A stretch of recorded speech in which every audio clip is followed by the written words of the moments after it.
The next step we're going to kind of take through this Holy Week devotional set is we're still in Mark. We're going to be in Mark all week. Mark 14, and we're going to start at verse 32. It says, "They went to a place called Gethsemane. He said to his disciples, 'Sit here while I pray.' He took with him Peter and James and John, and he began to be greatly distressed and troubled. He said to them, 'My soul is very sorrowful, even to death. Remain here and watch.' Going a little further, he fell on the ground and he prayed that if it were possible, the hour might pass from him. He said, 'Abba, Father, all things are possible for you. Remove this cup from me. Yet not what I will, but what you will.' He came and he found them sleeping. He said, 'Peter, Simon, are you asleep? Could you not watch 1 hour? Watch and pray that you may not enter into temptation. The spirit is willing, but the flesh is weak.' And again he went away, he prayed, saying the same words. And again he came and found them sleeping, for their eyes were very heavy. They didn't know what to answer him. He came on the third time. He said to them, 'Are you still sleeping and taking your rest? It is enough. The hour is come. The Son of Man is betrayed into the hands of sinners. Rise, let us be going. My betrayer is at hand.' And immediately while he was still speaking, Judas came, one of the 12, and with him a crowd with swords and clubs from the chief priests and the scribes and the elders. Now the betrayer had given them a sign, saying, 'The one I kiss is the man. Seize him and lead him away under guard.'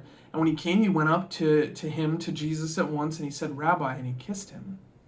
They laid hands on him and seized him. But one of those who stood by drew his sword and struck the servant of the high priest and cut off his ear. And Jesus said to them, 'Have you come out as against a robber, with swords and clubs to capture me?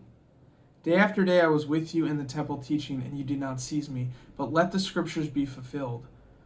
And they all left him and fled." And so that's our text for today. And I want to highlight something that I think we frequently, or at least in my experience, it gets underplayed a lot in the story of Jesus suffering as it leads up to the crucifixion.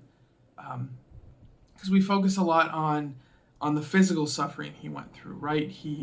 There was the crown of thorns. He was beat by the soldiers. He was hung on the cross. He died in that way. We focus a lot on the physical, but I mean, if we just stop and think for a second about the mental, the emotional, the spiritual suffering he's going through, I mean, he's praying that another way be found, that somehow he can not have to go through this. And he's left to it, like he is still condemned to this fate. His disciples can't even stay awake with him. They can't even muster up the strength to pray with him. And then when he's betrayed by one of his disciples, he's led away, and his disciples all left him and fled. Right? Emotionally, he's left totally alone. All of his friends abandon him. Spiritually, mentally, like he's alone. He's abandoned. He's left for dead by all of the people who apparently, theoretically, cared about him. So when we talk about the suffering Jesus went through on our behalf, he suffered in every way, really, that a person can. And he did that for us. And he did that to accept all of the suffering, all of the punishment that you and I deserve for our sins. And then he comes out the other side on his resurrection saying, "I've paid all of it." There's no question to, well, did he really suffer enough for all of us? No, he did. And that's why we get to look forward to eternity with him. Marked by his blood, as we talked about yesterday. So that's our devotion for today. If you have comments, if you have questions, if you have concerns, please put them below. And in any case, brothers and sisters, go in peace. Serve the Lord.